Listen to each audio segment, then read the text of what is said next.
I welcome you all to the November 24-hour Leading Summit, and this is our session on the November 19th in the year 2021. This is our evening session at 8 p.m. East African time, and it is the session that is a movie night and also advanced speaking skills training with Emily Martin and also with Dr. Sharon Sutherland.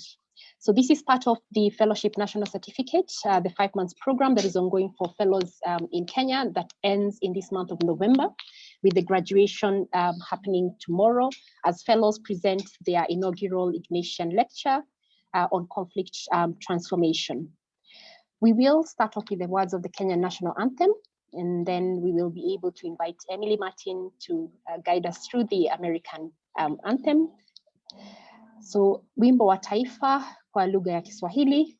E Mungu nguvu yetu, ilete baraka kwetu, haki iwe ngao na mlinzi, na tukae na undugu, amani na uhuru, raha tupate na ustawi. In English, O God of all creation, bless this, our land and nation. Justice be our shield and defender. May we dwell in unity, peace and liberty, plenty be found within our borders. With that, I invite Emily Martin to please let us know the American anthem. All right, yes, the American national anthem. You know, the good part of the American national anthem for mediators is it tells a story. It's a poem. We learned this in elementary school, written by Francis Scott Key, and he was sitting there watching the British bomb the fort, and he looked out and he saw the flag was still waving, and he was excited about it, and he wrote a poem. So it's a story telling, this is what I saw, the flag's still there, isn't that great? We have hope, maybe America will become a thing. So it's from our origin, it's from our revolution, it is from that moment. It is a story of war, it is a story of the underdog, it is the story of hope, it is the story of revolution. The part about the national anthem, though, is we don't talk about, well, we do talk about it in America way too much. It is the story of a flag. And in the United States, the flag is a symbol of politics and is a symbol of nationalism, and has turned into a symbol of, in some of our views, a symbol of hate and a symbol of divisiveness. And people who cloak themselves in the flag use it to stomp on other people. And it has been a moment where the question about what do you do during the national anthem has been a moment of protest, starting in the Olympics in Mexico back in the 70s, when the athletes raised their fist in protest. And I think it was in solidarity with the Black Panthers. And there has always been a flashpoint in my lifetime. And I remember having conflicts. I remember conflicts in the classroom, because the only time we really use it is in school to start the day. And it is we were told you must do it, and we also knew we don't have to do it. You don't have to say the pledge to the flag. You have the right not to, but sometimes you have teachers who say no, you do. You have to pray in school, and those are the culture wars that I grew up in. And most recently, in the National Football League, Colin Kaepernick led the protest against police brutality by kneeling during the national anthem, and Donald Trump threw a fit, and it became another flashpoint. And so we don't use the national anthem as a way of unifying, because it's a way of dividing in our country. It is a way of protest, and it is a question about, look how much people threw a fit over that, but those same people are not throwing a fit about what happened in our Capitol building on January 6th. And the flag that were trampled there, and the fact that that was the only time the flag of the Confederacy was ever flown inside the Capitol, was on that day. So the version, and I don't even know if I can play it, but I brought a version, and we're not going to play all 4 minutes because I just told you the story, but I can share my screen. I have it queued up. And I thought I would just show you the version I'm thinking of when I thought of Nash. Can you see my screen now? I'm sharing a video. It's silent. Can you see the screen? All right, does everybody know which version this is? This is possibly the most famous version of the national anthem that has ever been played. And it was at Woodstock. And it was a man from Seattle, Jimi Hendrix, and he took his guitar and he played it as a song of protest. And he shook the world with it, or he shook America with it. And this is the most famous performance of the national anthem that has ever happened. So if I hit volume, I don't know how to share the volume. You're going to have to Google it yourself. It's 4 minutes. We're not going to spend the time listening to it, but you need to listen to the Jimi Hendrix national anthem at some point if you're not familiar with it. It is one of the greatest pieces of guitar work that has ever happened, and it is very significant in the history of how America views its national anthem. And I found an article. Well, there's an article that was connected with this, so I'm going to put the article in the chat about how this version of the national anthem is a form of protest that connects to some of the other thoughts that we were. Well, I thought I had that version ready. Maybe it wasn't even I don't know. I'll find that version sometime at the end. So anyway, that's how national anthems work in the United States. Maybe way too much, but that's how it gets. It gets complicated. So with all of that. That's where we are in the United States about that. But today we're here to talk about public speaking skills, advanced public speaking skills. I didn't know I was going to have to talk about the national anthem. I had to figure out what I was going to say in the last few minutes of the last session.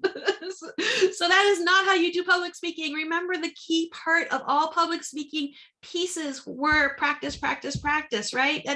That was our public speaking training. So those of you who have been part of the fellowship program, we have done some public speaking training as we went through this, and that was recorded. It's available if anybody wants to watch the actual public speaking training that we did. That is there, but today's advanced. So I'm here today. The plan is we're gonna watch a couple videos of some Ignite talks that I think are fantastic, and I thought we could debrief and pull them apart and figure out, do they work for you, and why do they work, and what makes them a good talk, and all of those things. But I did create a handout, so I'm going to pull up my handout.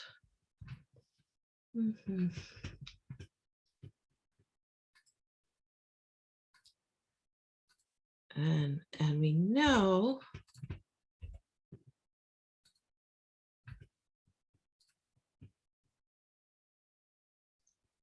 all right. So Emily, I'm thinking you're going to need to unshare what you've got up there now to share your handout. Yep. Yeah. All right. So this is my handout. Can you see it now? Yes. Advanced public speaking skills. All right. I use this program called Venngage to make it. It's a free program, and this is in the form of an infographic. So it's a way, instead of just writing paragraphs, it's some bullet points and some images as a way to talk about it. So let's start with number one, the talk. When I think about advanced public speaking skills, I think that public speaking isn't just about the words. It isn't about just what you say. It's how you say it, and your silences and your moments and your timing and your pacing. That is what can make a powerful talk. When you listen to great speakers, it is not just the message that they're saying, it's the delivery.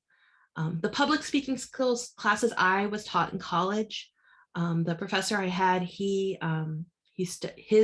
dissertation was on Martin Luther King's speeches. And the history in the United States of public speaking is very much tied to the fact that in the civil rights era, we have had such powerful and amazing public speaking from MLK and others that came out of the Black Gospel Church, that came out of the pulpit, that came out of sermons and delivery, and the music and the rhythm and the repetition. And those speeches, the I Have the Dream speeches, they are sermons, and they are delivered in the Black Gospel tradition, and they are powerful, and they are not the same as a written piece of paragraph prose. They are more poetry. And you know that the repetition, the rhythm, the pauses, the tone, all of that is why he was able to be so influential. And Martin Luther King was an excellent writer. A letter from the Birmingham jail piece of writing is an example of him being able to make an argument that is powerful and amazing in the written form. But when it comes to actually delivering a speech, so much can be learned from that tradition. And I don't know if that's how public speaking is taught in other countries, but that is how public speaking was taught to me through that lens, to think about what is an amazing public speaking experience. So I wanted to start out saying it's not just about the words, it's about the silence, and about the pacing, and about the delivery. I also want to say public speaking, when I go to a conference and I hear a good speaker, I realize that the speaker is talking, and they prepared and they thought about their thoughts, but the best ones are listening. The best ones are reacting. The best ones are paying attention to their audience and feeding off their audience and figuring out what's working and what's not working, and listening to responses. And the really good public speakers often have not just parachuted in for their little slot, but also have been there all morning and listened to the other speakers before them, and have been able to incorporate. If somebody said something in a talk right before theirs that's relevant, they could echo back to that. And I saw that in the Kenyan Pavilion so well. This was seen and demonstrated so well in the Kenyan Pavilion, about how each speaker could connect with the other speaker. Even though you haven't necessarily heard all the talks before, you were able to blend and listen and be a part of community, which is so different than everyone speaking into a silo and paying attention just to their delivery and not to who was in front of them and who was behind them and who was before them, and the whole experience. And a really good public speaker does that. Public speaking is advanced. Advanced public speaking comes from practice. And I said practice, but where else can you practice? And I know from the Kenyan Pavilion that there are Toastmasters among you. And that is a worldwide organization that gathers, and they have events and they give talks. And I got to tell you, some of the best Ignite speakers are Toastmasters. And one of the examples I'm going to bring to you today is a Toastmaster. Craig Plain, we're going to do his speech, and he's really good. And I know it wasn't because of the Ignite Seattle training that he got. It was all of that Toastmaster experience that he is building on as well.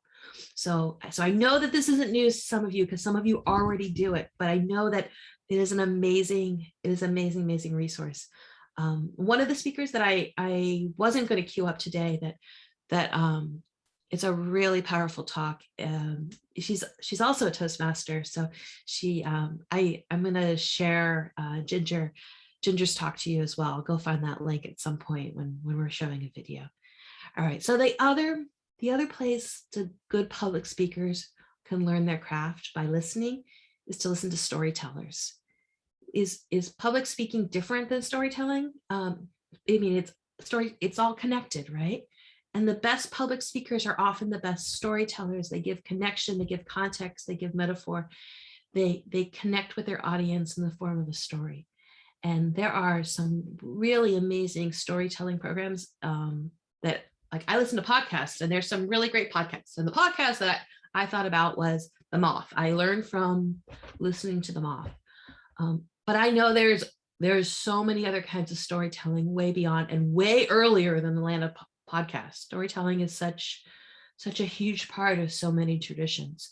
So think about where are the best storytellers that you know, and how do you hear them, and what can you learn from a good storyteller that you can bring into your public speaking talks. And I think I already mentioned this, but good public speaking gives that context, gives that scale, gives that repetition.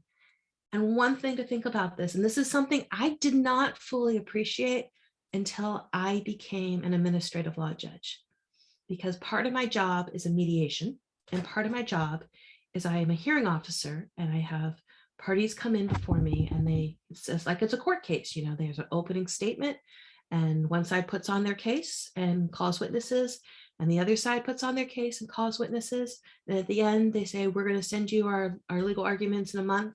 And then I read a decision. And that's a big part of my job. And that was the first time I fully understood that when you are learning a story or learning information just by hearing people talk, it is so different than when you get to that, because I have my transcript of how they heard the hearing, and I realized that the appellate level, they get to read the transcript. And if they didn't understand a sentence, they could go back and read it again. they could skip, you know, go back 3 pages and say, oh, wait, I got lost. I need to slow down here. I need to figure this out. And that's how readers get to work. They get to scan, they get to see how long the document is. They can see kind of where the end is going to be. Maybe there's some headers, maybe there's some clues. They have a map they get to look at, and they get to go back and check the map if they get lost. But listeners don't have that. So good public speakers realize that listeners often don't have a visual map right in front of them. And so giving them those signposts and those clues along the way to keep them there can be a really good sign of public speaking. So those are my advanced actual public speaking tips that I thought about to add to today to all of our other public speaking pieces. But I want this to, I have 2 other pieces. We could talk about that in a second, but any thoughts on what I just shared?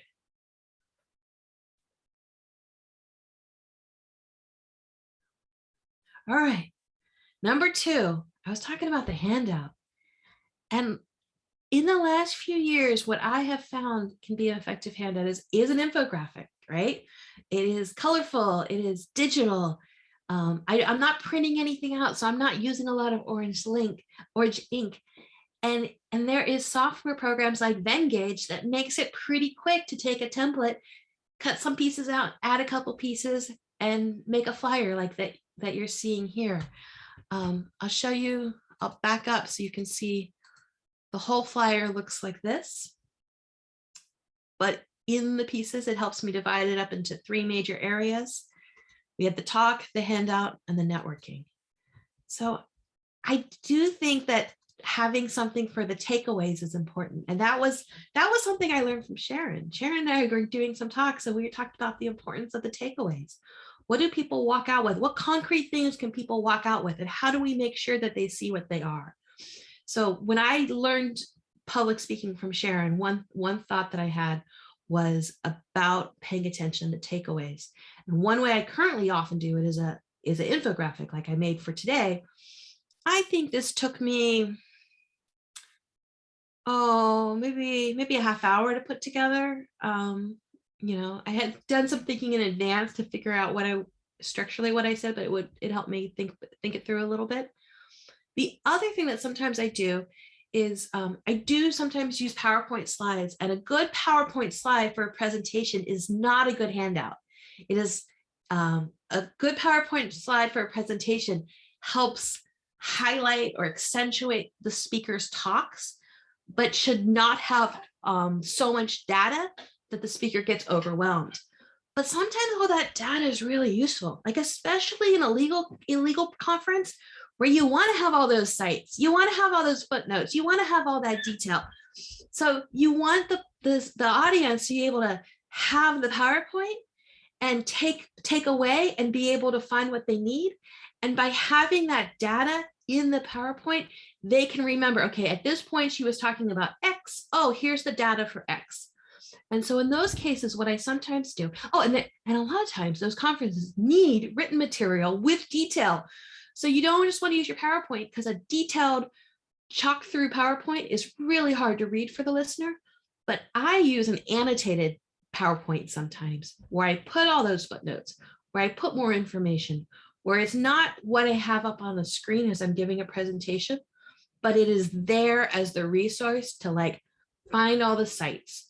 So I don't have to remember the exact name of the case. I can tell the story about the case in the city of Shoreline and tell that story. And I don't have to remember the names and the numbers because nobody really wants to like write that down. Nobody really wants to track that stuff in real time. They just want you to hand it to them. So I put it in the PowerPoint. So if you're giving a talk and you have a lot of information and you want to think about what visual you need, you might want to separate your handout from your slides because a good slide is not the same thing as a good handout. And you could have it in different forms. It could be written out in different ways. But two options you might want to think about is an infographic and an annotated PowerPoint. The third thing though is I want you to recycle your speeches. I want you to recycle your talks. There are so many opportunities to reuse, recycle, repurpose. You are building a bank for you to use in the future. So always when you're giving a talk, when you're creating these handouts, think about their future life, right? Yesterday, I spoke to Matt. Some of you met Matt. He's my colleague here at PERC. He was one of our coaches, our mentors available for speakers who wanted to get some feedback. He's actually working on a conference for the spring for the labor law community in Seattle. He's on the planning committee for that. And they're going to do an Ignite-ish sort of hour, like a pavilion at that conference. And he said, Emily, I might be talking to you about that. And I said, oh, here's the speaker training that we did with the Kenyon Pavilion. Here's the handout that I'm going to give them tomorrow. So recycle, recycle, recycle, because you never know where you might need it or how this might be useful in different places. So having those resources available and reusing or adapting, even if it's just a template and you change everything later, that's okay. Also, if you have a handout or if you have a takeaway, it's like a business card. You can put your name on it. You can put contact information. I just put my name at the bottom. But you can put your brand. You can think about your marketing and how this fits with the rest of your material. Does it match? If you have a logo, if you have a company name, if you have whatever you want to do to kind of get your name out there. When you have that handout, you want it to make it look like it came from you in some ways. And you might want to think about how does that design work so that helps be your ambassador. When people forget about your talk, you know, the PowerPoint deck, then it might not want to dig through, but unless it has useful information, and then they want to save it as a resource. And you want to have your name on it there because you want to use this to build your own reputation. The last part of the talk was the networking. And this is, you guys have already been doing it. It's that social media. Wangari, you are a master of social media. That networking, the alumni association that you are building here today through the fellowship, you hold on to each other, connect with each other, celebrate each other. And when you're giving a talk and you hear somebody else is giving a talk from your network, highlight and celebrate them, and maybe they'll highlight and celebrate you. So those are my public speaking talks, and I think it's time to move on to movie night. You guys ready for that? All right, let's go. I'm gonna stop my share.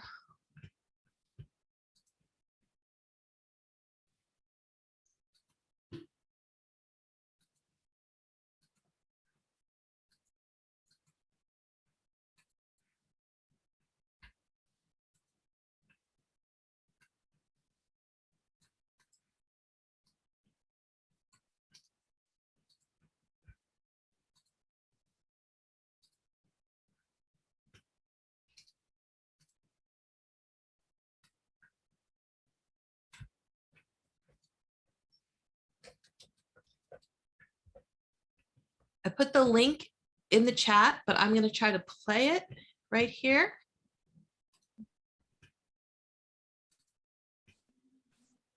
So, hi, Emily. Yep. Yes. So thank you for kicking off with the tips. Yes. So thank you for kicking off with the tips. And so just for your information, also that Dr. Sharon is able to also run the sessions just in case you need support. So that's just for your information. Thanks. Wonderful. I think I actually put the your way. As you but Let me try this one more time.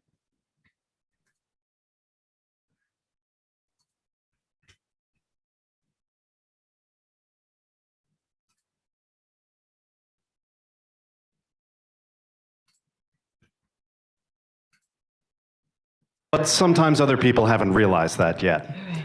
I'm here to help you correct Sure why that. I'm not having any sound. I'm a business attorney. have sound, I negotiate Emily. deals all day Okay, great. long. Okay. But whether it's for $500,000 in your business sale or convincing your friends to go to Thai food for the third night in a row, the same principles apply. You've probably heard a lot of truths. Always give the first number. Stay silent until they give the first number. Learn the names of their friends and family and refer to them often. There's no one thing that will always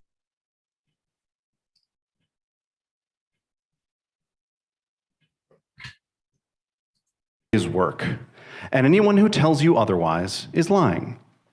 Except me. I'm going to tell you 3 things that always work because they open doors. And the more doors you have open in a negotiation, the easier it is to find a path to success.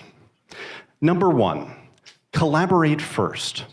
Collaborating first means working with the other parties to find an amicable solution. It's not just to be nice. If you come out of the gate, bright green, Hulk smash, and then try to back down, you're just waving that white banner.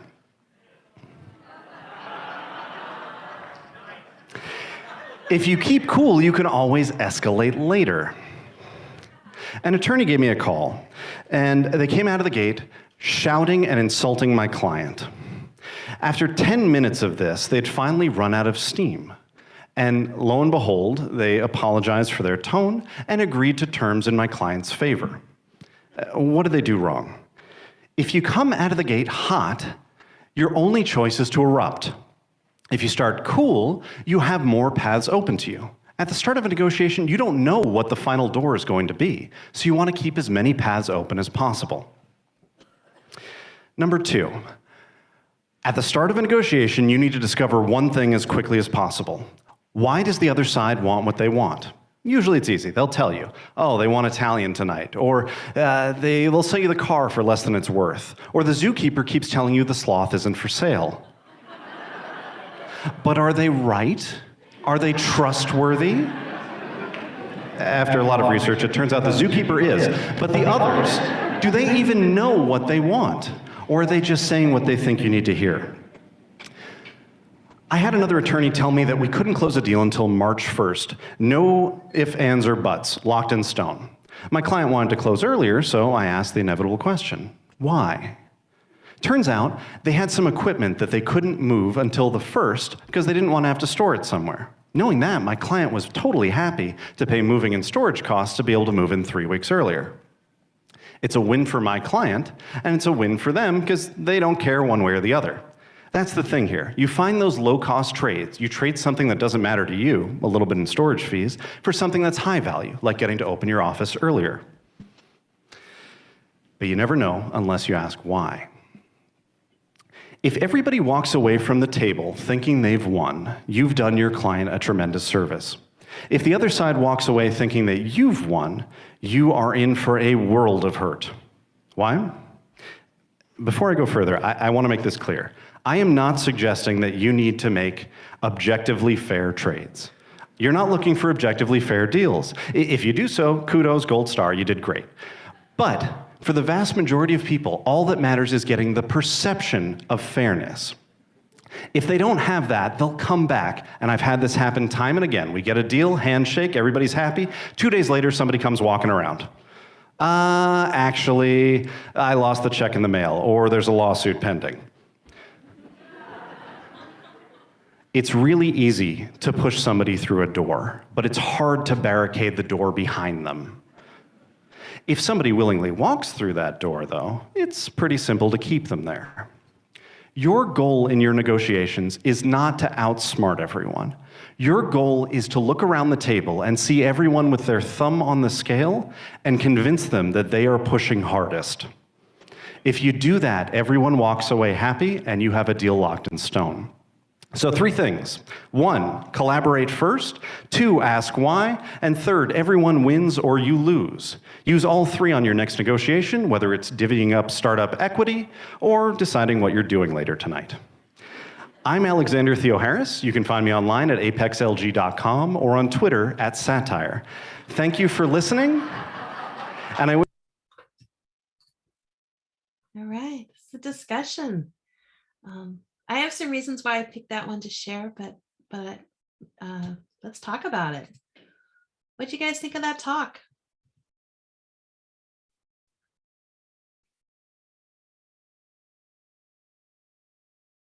That's a classic Ignite talk. That is in the true Ignite format. I don't know if you've noticed, the slides were automatically moving. It was a 5-minute talk. Each slide was 20 seconds. And it was gonna go whether he was there ready for it or not. He was not clicking to move it on. It was set on a timer. So that is one piece of the Ignite experience that we stripped from Northwest Collaborative Law. I kind of wonder, like, maybe we should have kept it. There's something about that structure that I think is sometimes really interesting too. So that's one thing I told Matt when he's thinking about his session he's going to do. I said, well, think about keeping the slide rule, see what happens that way. So I picked this one because this is the most this is the conflict resolution Ignite talk that we had.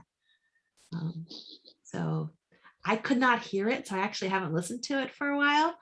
But from the memory, it was kind of a classic conflict resolution talk that seemed familiar. So the content probably was not very new. What did you think of it as a talk, as a speaker? Hi, Emily, if I may. And yeah, an inquiry, the way he was elected, the way he was standing. What would you tell us about, how someone would stand? And because it looked like there's a big stage or dais, and he probably wasn't hopping over the whole place as such. It's like, I think he was like on one spot-ish. Yes. Yeah. What did you tell us about it? And because we like to run, we love to run across the stage. So that we can, you see, we need to connect with the audience that is on the left, the one in the middle, the one in the right, the ones at the back. Right. Yeah, he was just static. No, he was standing on a spot, and there was a red carpet he was standing on. That's a little bit controversial. What's that? And also, if I may, Emily, and also because TED Talks. Yes, TED Talks also, actually, yes, they stand at a spot. Yeah, what would that be? Thanks. And TED Talks are like, why does Ignite Seattle also use the red carpet? They got mad at us. That's infringement. We had a red carpet. They use a red spot. That is infringement. Yeah, that's what they thought we copied them. We are like, so Ignite. We're like, well, maybe we should change our colors to orange. Do something different. So why I think that is TED Talks and Ignite have always started with the idea that we're going to have these live events. Maybe the very first Ignite show 20 years ago, it was recorded. It came out of the Seattle tech world, and TED Talks were happening at the same time. So these talks are structured as a way to have a live experience with a live audience, but there are professional videographers there. We have 2 cameras. We spend money. We get a discount, but we still spend money. We do a live stream, and then we cut the talks and process them and put them up on YouTube this way so they can be shared individually. And I think the function behind the spot is that it makes it a whole lot easier to film and capture the speaker. So yeah, he doesn't get the whole stage. He needs to stay, he only has X amount of space. And we're teaching our speakers to stay in that spot. So one camera can stay on them and one camera can stay on the whole stage, and they can edit those 2 pieces together. So this is a function of thinking about the final product of a video that can be shared on the internet versus just a pure in-person stage experience. So I haven't really thought about too much, but I'm pretty sure that's why That's why we need the spot, and you are not allowed to leave the spot. The one speaker, when I gave my Ignite talk, I think one speaker didn't use the rug because he was in a wheelchair. So we just removed the wheelchair and he just stayed in the same spot. I mean, we didn't remove the wheelchair, remove the rug. and because it's kind of a shaggy rug, and it was gonna maybe cause a last minute issue if he got a cup on there. But yeah, that's the reason why he doesn't move around. He's using his hands. He's trying to animate that way with some body language. He's practicing. He's probably practiced with the microphone in his hand so that he has a sense of what he can use his other hand for, or how he might move his body. But he is not using the whole stage on purpose. And he's not, that was one of the rules, don't do that. He's also standing. Can you see the, I don't know if you noticed, there is a computer monitor on the stage at his feet. So it's not a huge monitor. It's like a, okay size desk monitor that's at the foot. And it's not big enough that he can actually read his slides from that, but he knows what slides he's doing. And those are his slides. So he can see what's behind him without turning around because he has that monitor in front of him. And that is one of the differences I often see for other speakers who spend their whole time speaking with their back to the audience because they're trying to read from their slide. And at Ignite, you have that screen in front of you. You're not supposed to try to read that screen. You're not going to see it well enough to read it. But it's a way for you to keep track of where you are and so that you know what the audience is looking at. I like doing that as well. I have started doing, because of Ignite, when I do a presentation for work, I would use my laptop in front of me and it would be connected to a projector and the projector would be behind me. And I would just use my laptop buttons like on the side, and I could kind of keep it out of the corner of my eye. And I could know what's behind me because I'm seeing it on the screen in front of me. So I don't know if other speakers do the same thing. I don't know if anybody here has other tricks, but I prefer doing that over like, I had another coworker who used to use one of those remotes. And I'm like, no, I don't want to turn around. I realized from Ignite, it's good to face your audience. I think he uses humor in his talk. And I don't know, it makes the talk more limiting in some ways, because is the humor always appropriate? I think and usually it's pretty good humor, but there's that one part where he's sort of mentioning something that's a little off color, and then it becomes a limit in terms of like, is this always a good talk or not? I'm curious if you guys thought this was a bad talk because of that part, or if you thought it was a bad talk because of other parts. Hello all. Hi. Unfortunately, I'm not in a position to put on my video, but I'm sure you can hear me. Yes. Just to give a few comments on what you've said, I really agree with what the comments you made about the speaker.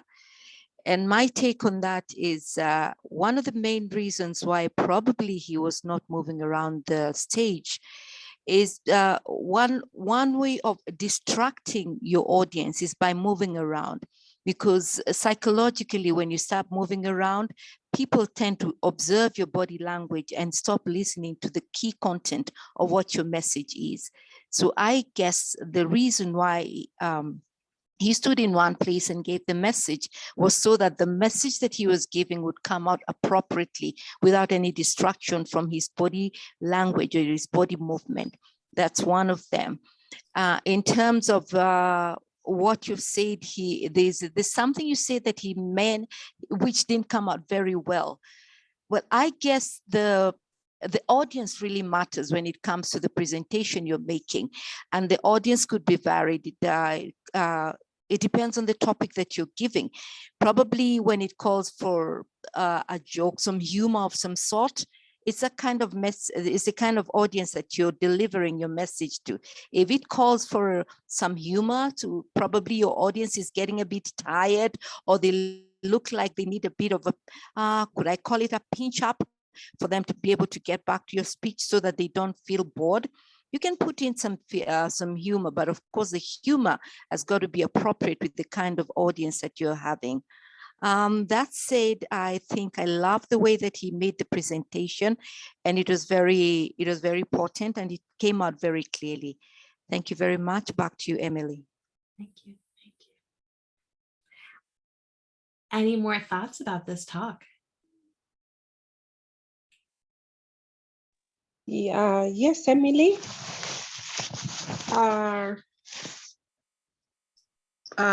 Excuse me not for having my video on because I'm using my phone and there's so many interruptions. What I felt about the speaker was his connection to the audience, because the examples he gave on negotiations were very practical, could be understood by anyone, because he talked about what we do on a day-to-day, basis, like asking people, where do you want to go for dinner? I mean, that's relevant for everyone in the audience. So I really liked his illustrations. Thank you.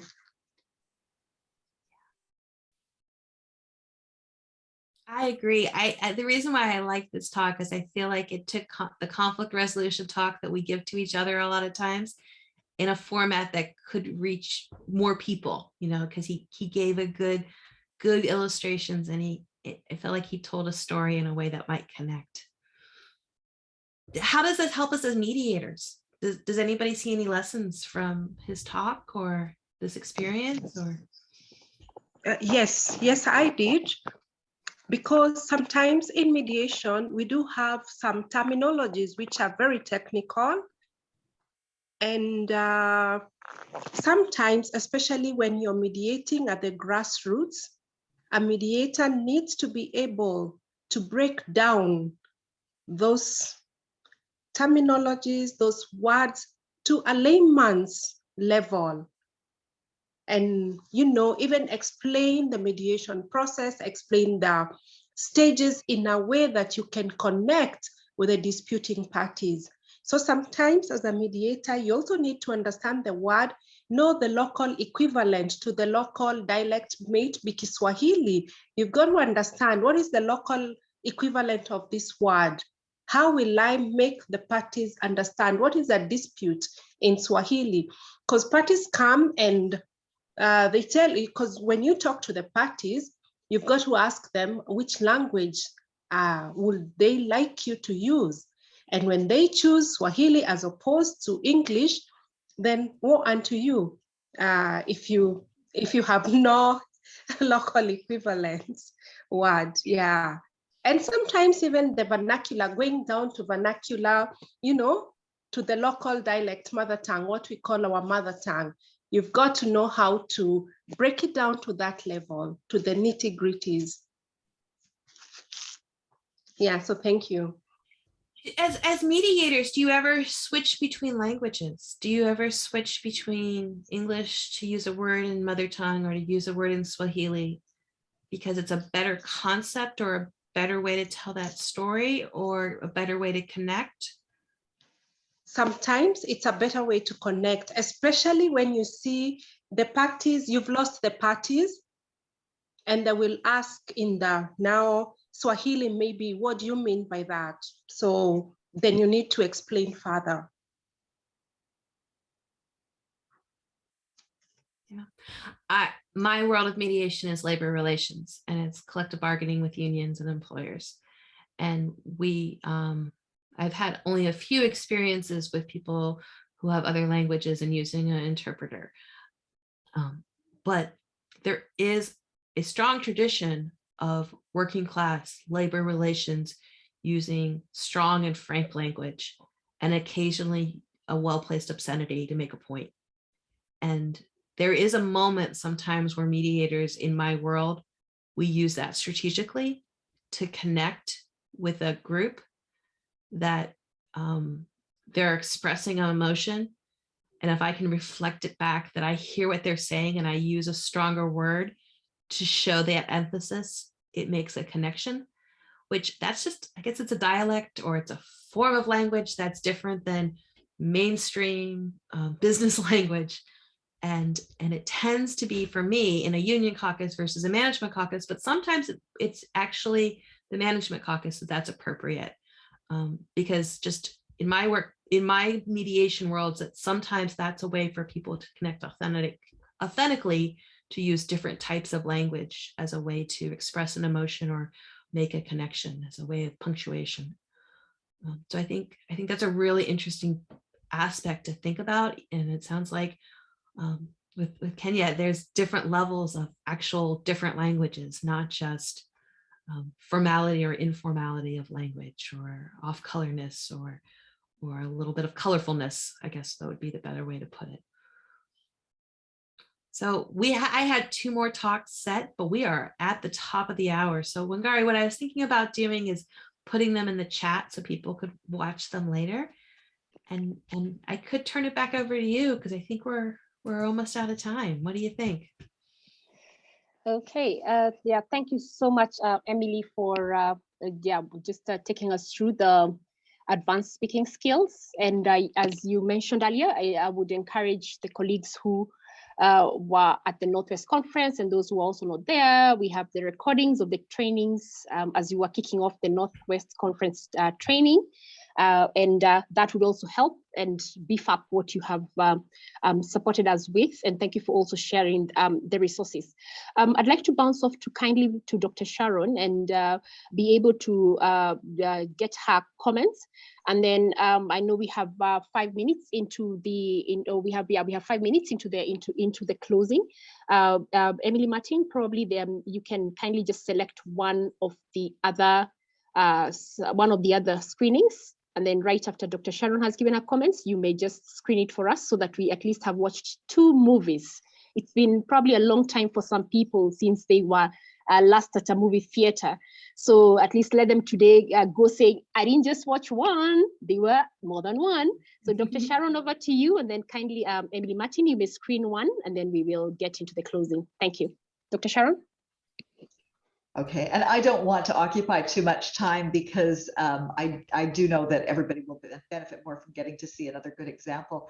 The one piece that maybe I wouldn't mind picking up on, that Emily was already talking to, and we heard different thoughts about that standing still. I don't want to talk about the standing still piece, but I do want to talk about one aspect that arises from that for me, and that is the consciousness at all times about who the audience is, because it's really easy when you're doing a lot of these kinds of things to be planning around the audience in the room.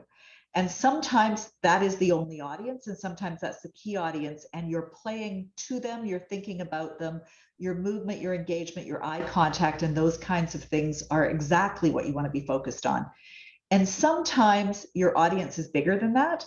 And your actual bigger connection is going to be done by planning for the larger audience outside and the repeats.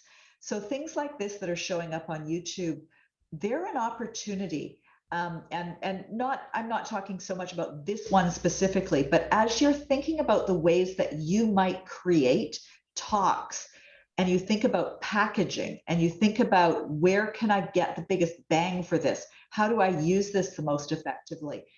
The energy in a room that you get from speaking to an audience is amazing, and it creates energy for you. It creates a better presentation often. But it doesn't necessarily, if you're focusing in the room, create the best impact. And I'm going to point to singing competitions as a really good way to think about this. I tend to watch The Voice, so a show where, and I mean, they've got them all over the world, the different voice things, but the basic format is somebody singing, and you've got judges sitting right in front of the people, and they're commenting on things. And the number of times there seems to be a significant disconnect between how excited the judges are by a performance, because it has been sung to them, and all of the engagement and stage action has been focused on what those 4 people are seeing, versus what the voting audience, the people who are watching it online, are seeing. It's really striking. And I would say it's an interesting place to look to get a sense of, if I want to create something for that other audience, what parts of what I'm doing on the stage that are giving me the energy, that are creating that work outside of this space, and what parts don't. Because over and over, I've seen people not get votes from the external audience when the judges are just going nuts about how amazing this is. This is the best thing they've ever seen. It's because there's two audiences and there's two ways things are happening. And what happens through the camera, what is captured by the camera is very different. And what is received by somebody watching it on camera is very different. So it's not as much a comment on this as I think it's just a useful thing to be thinking of as you decide that you have something important to say and you want to capture it for specific audiences. And you might want to be utilizing Instagram Live. You might want to be placing it on TikTok. You might want to be using it on YouTube and playing it there so that you can embed it in a website. Think about how best to create for that audience and whether you can duplicate and be doing something with the energy of a live audience and that visual for future. So it's more just building on Emily's comment about how do you recycle the material that you have? How do you do one thing and use it for multiple purposes too? Keep that in mind. Thank you, Sharon. So I'm going to show one more video, but I realize I am over time. So I've already put the links in the chat if people needed to leave, but they wanted to watch it later. I had promised that I was going to put in the chat the link to Jimi Hendrix National Anthem and an article about it. So that's in the chat as well. But for those of you, I'm going to just say, I can't see them in the chat, Emily. Did you put them in everyone? Yeah. Oh, no, I didn't. You're right. I will. Do it while you're playing. Sure. I just wanted to catch that. Sorry. Apologies. Nope. I just sent it to.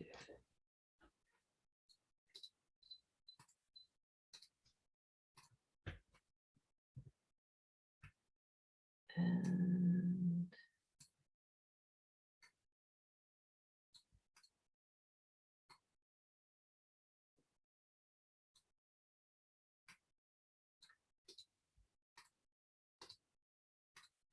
all right, I think they're all in there now. But I'm ready for Craig's talk. Oh no, I just closed it.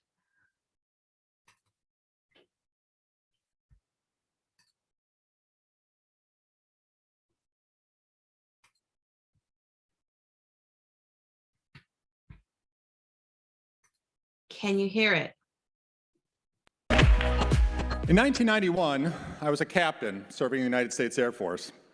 My official duty title was Air Weapons Controller, but I was more commonly called a scope dope. That's because I sat behind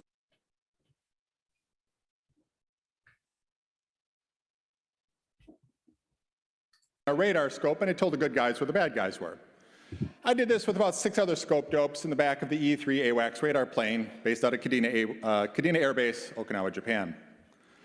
October 3rd of that year, I was walking into a mission. I was greeted by a ranking officer who gave me a card. You see, we're subject to periodic evaluations to ensure that we meet standards, a check ride. Failing a check ride means, well, I could lose my job, or worse, have to attend remedial training. We hated that. So I remember thinking, okay, I'm good, I'm solid, I'm above average just like everybody else in the squadron. So we strapped in and started our flight up to South Korea where we're going to be supporting a large-scale exercise. I was going to be getting a lot of missions that day. The second mission I was actually looking forward to. It was a close control mission. That meant that me as a weapons controller got to tell the pilot everything. How fast to fly, how high to fly, when to turn, how much to turn. We didn't get a lot of chances to boss pilots around like this, so we kind of enjoyed it.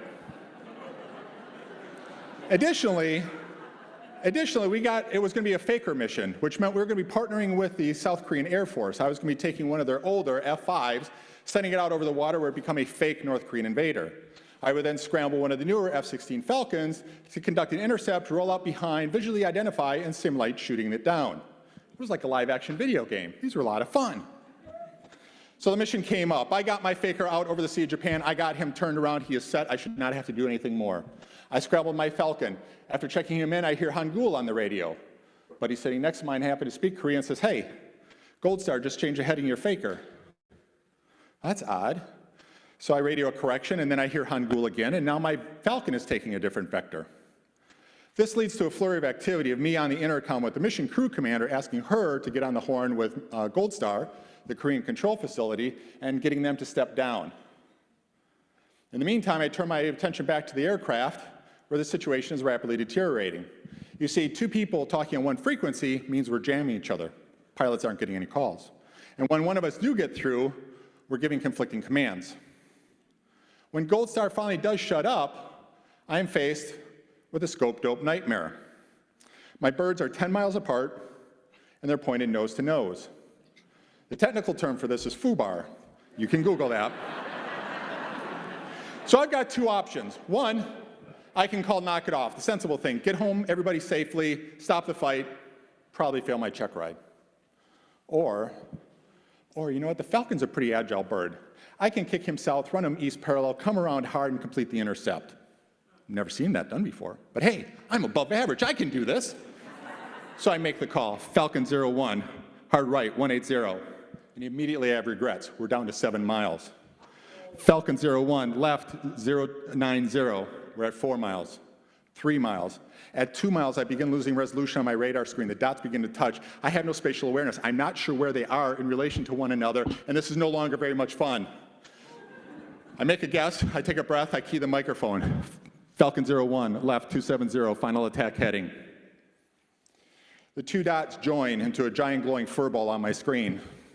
And as they do, as they become one, I hear an explosion of sound in my headset. Yelling, screaming, Hangul, English, broken English. I can't make out what's going on. It's a cacophony of Korean chaos. I look at my screen and I swear the dots are not moving. And I realize 3 things. 1, I failed my check ride. 2, I've probably crashed about $30 million worth of aircraft. 3, I probably just killed 2 pilots. I stare at my screen for what seems an eternity, but it was probably less than half a second when my buddy reaches over and slaps me on the shoulder and says, "Man, that was freaking awesome."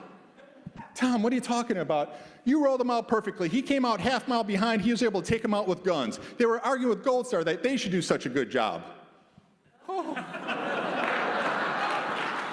It's good to breathe again. I'm happy to announce that I passed my check ride with above average marks. But more importantly, I gained a new perspective on life that day. You know, when things are going bad, when things are a little rough, I sit back, I take a deep breath, and I ask myself, am I going to remedial training? Did I destroy millions of dollars of equipment? Did I kill anybody?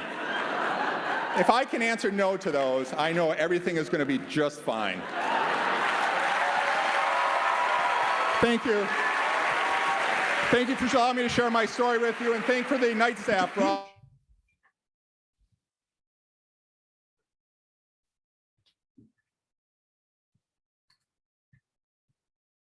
Anybody have thoughts on Craig's talk?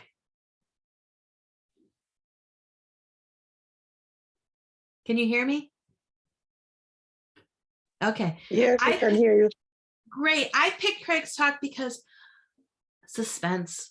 I don't know what you guys were thinking as he told the story about where he was going to go, but then this night that I saw the talk, I knew where the story was ending because I got to go to rehearsal.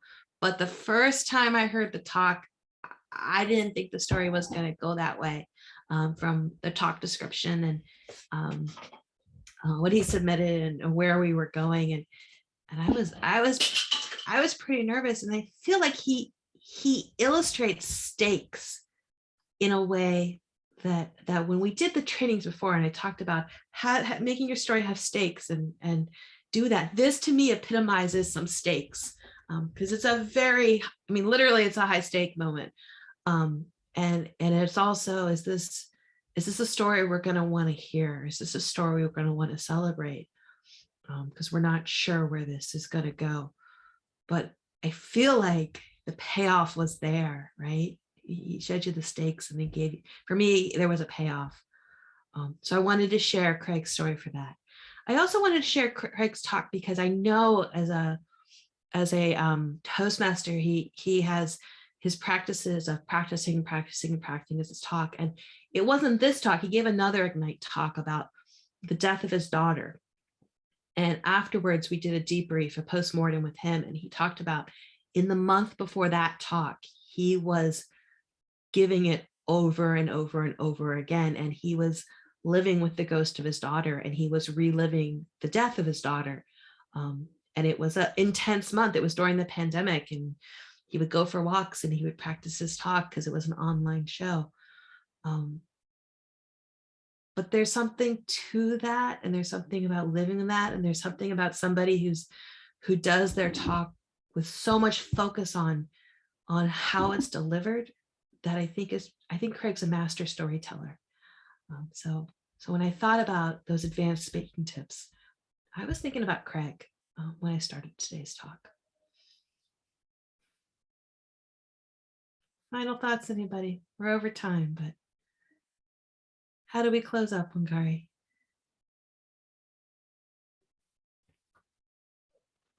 Wow, I think Emily, Craig has actually given us a very good closing, and I'm actually delighted that we said let's have the second movie. I think we have something on a high to be able to close this movie night, and the links to the 3 sessions that you had selected will be shared to the fellows, and they can be able to listen to them in their own time, and also be able to listen in on Ignite Talks as we develop ourselves as mediators, as speakers. So I'd like to thank you, Emily Martin, for being with us today. And also would like to thank you, Dr. Sharon Sutherland, for every person who was at the movie night tonight. I really thank you for joining us. It's always great company when you go to the movies and you have people to share the popcorns with. And yeah, that's what this was really about. So as a reminder that tomorrow's session on Saturday, the November 20th, the session will be starting off at 10 a.m. and it'll run on until 1 p.m. and we will be having presentations by fellows who will be making their Ignatian lecture. Colleagues have already received the binder for the fellowship, which just indicates the listing of the fellows who will be giving their talks and also how much time. We congratulate all the colleagues who have prepared their feature articles, because they will have the opportunity to deliver their inaugural lecture. For the other colleagues, yes, it is a journey, and we probably will also have other cohorts when you will be able to participate in that. We will be joined by our fellowship co-director, Dr. Sharon Sutherland, for this session, and also Honorable Moses Wanjala, who was with us at the matriculation weekend, as who is the guest fellowship assessor.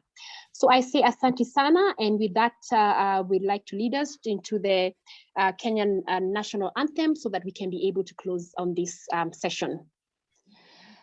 So the Kenyan national anthem, and that is Wimbo wa Taifa wa nchi ya Kenya, and I will give us the second stanza of the Kenyan national anthem. Wimbo wa Taifa. Amkeni ndugu zetu, tufanye sote bidii, nasi tujitoe kwa nguvu, nchi yetu ya Kenya tunayoipenda, tuwe tayari kuilinda. The second stanza of the Kenyan national anthem in English.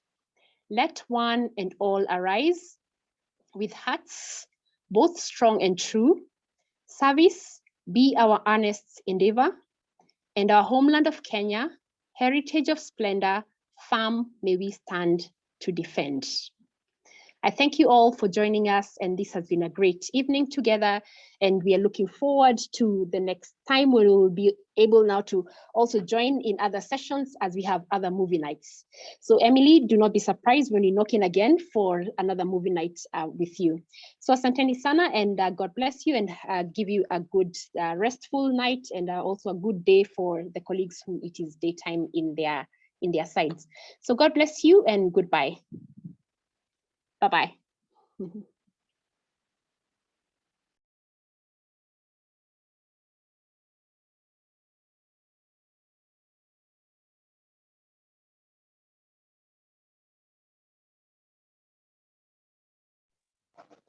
Goodbye.